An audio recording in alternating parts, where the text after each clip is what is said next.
I'm open to all brand deals. Anyway, enough of that. Right, so in this video we're going to take a look at the Lego Creator Ferrari F40, which is this model here.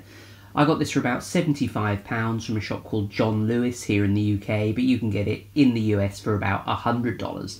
I thought this was a really nice looking model, so I treated myself to this for Christmas. It's an expert kit, which I guess means it's difficult to make. It wasn't that difficult, it was alright, it's just not simple. On the side here we've got some artwork that shows you that the boot can lift up, and we'll take a look at all these things later. It's got a little model engine in it. It also gives you the dimensions of the model. So it's actually 27 centimetres long. So it's about as long as a 30 centimetre ruler, if that helps. And it's 14 centimetres wide, and this is actually properly licensed by Ferrari, so there are little Ferrari stickers that you can stick on the model. There are 1,158 pieces, Stückpieces, I guess that just means 1,158 pieces, and it's for ages 14 plus, and that's it really. It's a bit boring, isn't it? Nice artwork on the front, and on the back we get more artwork showing you what you can do with the model. But enough of that. Let's take a quick look at the instruction booklet. As usual with all Lego instructions, really nice instruction booklet, really easy to follow, numbered bags of bricks, so you kind of don't have to have all of the bricks open when you're doing a certain part of the instructions. Makes it easier to find the bits you need. In total there are 135 pages in this instruction booklet. I built this over, I think, 3 days over the Christmas period with Number Johnny 5, or Short Circuit as it was called, on in the background. It was very, very good, very fun. Now, I didn't stick on the stickers that come with this set. I don't usually stick on the stickers because, to be honest, it increases the resale value if you don't stick the stickers on. Not only that, I think, and this is the way I justify it to myself anyway, I think that if you don't stick the stickers on, you're sort of seeing it in its natural light. The stickers cheat a little bit. Oh, by the way, this is the model. I just realised I picked it up. It's so good I wanted to sort of pick it up and play with it. It's got a bit of dust on it for some reason, but I'll just wipe that off with my hand and you'll never notice. So this is the completed model. A really cool looking sports car. From every single angle this looks really good, and actually on the box on the side they do show you a little picture of the real Ferrari F40, and this really does look a lot like it. Maybe the F40 is a little bit more curved, but that's really quite difficult to achieve in Lego bricks, I guess. But even down to the tiny little holes in the bonnet here, they've copied them exactly, so really happy with this. So let's go through this model. Let's go from the back to the front. So from the back you can see this really does look exceptionally cool. We've got these little exhaust pipes, a number plate, and there is a number plate sticker, the spoiler here, and the little lights on the back. Looks a lot like the Ferrari does from behind. Moving slightly further forward, we've got this sort of back window here with gratings in, and this is actually, because this is a sports car, the engine of the car is actually in the back, and believe it or not, we can actually lift up the rear portion of the car to reveal the engine inside.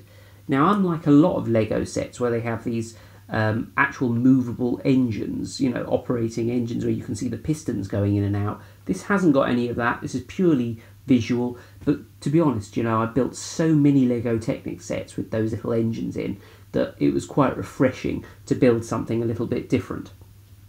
There's even, I don't know what you call this, bonnet propper-upper, so that you can, there you go, look, so you can prop up the bonnet like that and look at your engine and worry that you're going to go bankrupt because it's broken and it's too expensive to fix. So that's the engine. Right, so I'll put that back down.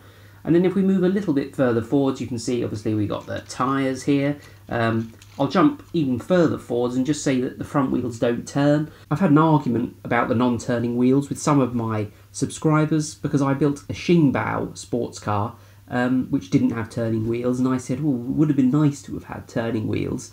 And they said, oh, you couldn't possibly do it. I disagree still, and I'm tempted to give this Ferrari F40 turning wheels. But anyway, it can only go forwards and backwards, so really this is the sort of model that you're supposed to just display. And then these doors actually do open, and indeed the little wing mirrors do turn as well, to reveal a little door card with some detail on it, and then quite a detailed cockpit, I have to say. Inside we've got these little seats that do pivot back and forwards, and the headrests even move.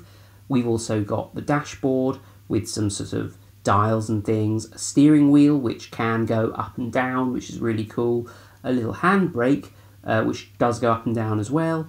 Just a really nice little detailed interior. We can also see that we've got this sort of go faster stripe along the side of this Ferrari, but don't really need it, do we, because it's an exceptionally fast car. On the front of the model we've got the bonnet, but because the engine's in the back, this is actually where you would store your suitcase and shopping and stuff, but you won't get much room, so it's not a very good family car. So if we lift this up, it reveals a very small sort of boot / bonnet thing with some stuff in there, maybe a spanner, and it's an ice scraper, I think, because in case you want to take your Ferrari out in the ice, and maybe a cool box and stuff. So there's some things in there. We got these sort of familiar Ferrari lights and the grille at the front there.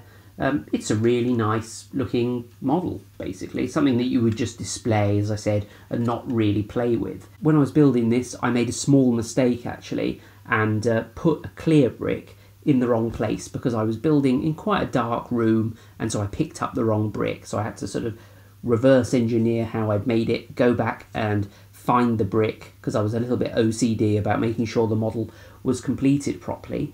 But on the whole, it was incredibly easy, and I do find that when they split these sets into numbered bags, it does just make it a little bit more achievable, because you've got a sort of finish goal, you know, oh, I'm just going to do the number 1 bricks today, and I'll do the number 2 bricks tomorrow.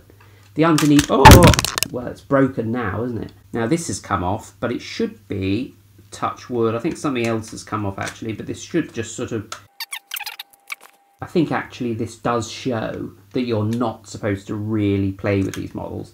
You're just supposed to display them, aren't you? But thankfully it is actually really easy to fix. Ta-da, there we go, fixed, so don't worry about that. Anyway, a really nice model to make, a bit of a change, the first ever proper Lego sports car that I've ever made. As I said, I did make a couple of, I think it was 2 Xingbao kits. Not everybody's cup of tea, because Xingbao is actually sort of owned by Lepin, and I don't know how I feel about it. Anyway, I'm going to leave a link to this down below in case you want to check this out for yourself. It is a nice little kit. If you built a Lego sports car other than this, let me know down below, because I might take a look at that, because I quite enjoyed making this, to be honest.